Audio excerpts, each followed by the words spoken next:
Près de 70 personnes se sont rassemblées sur le parvis du rectorat de Grenoble ce mercredi 3 octobre, à l'appel d'une intersyndicale regroupant notamment les principaux syndicats de l'éducation nationale, le CNT, l'UNSA, ainsi que la Fédération des conseils de parents d'élèves.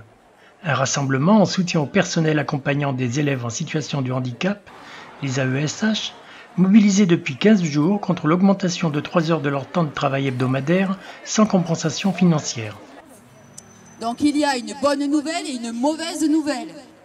La bonne, c'est que vous avez été entendus.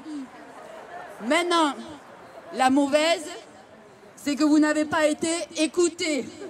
Normalement, d'ici une dizaine de minutes, on devrait venir nous chercher.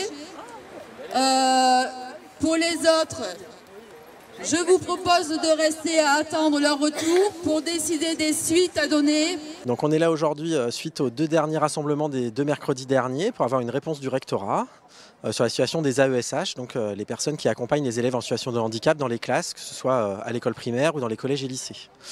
Donc leur condition de travail a changé en cette rentrée où on leur a demandé de faire 3 heures de plus auprès des élèves sans changement ni de leur rémunération ni de leur contrat même. Voilà. Donc on a demandé des explications au rectorat et le rectorat nous a promis la semaine dernière qu'il allait nous les fournir.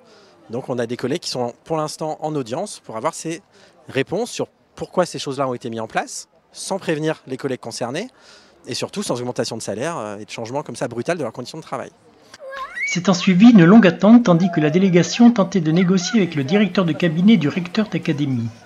Jusqu'à ce que 5 des personnes sur les 13 composant la délégation ne rejoignent le groupe, manifestement déçus, voire dépités, du manque de consistance des échanges avec le fonctionnaire. Ce ne sont pas des négociations étant donné que ça n'avance pas.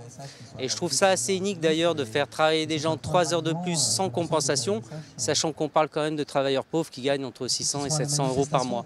Donc c'est à proprement parler scandaleux. Un dialogue de sourds donc. Il ne restait plus dès lors qu'à décider quelle forme donner à la suite de la lutte.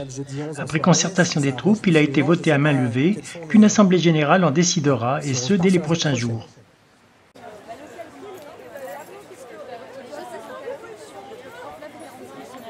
Donc on a une enveloppe horaire et après chaque académie fait comme elle veut. C'est un moment nationalement.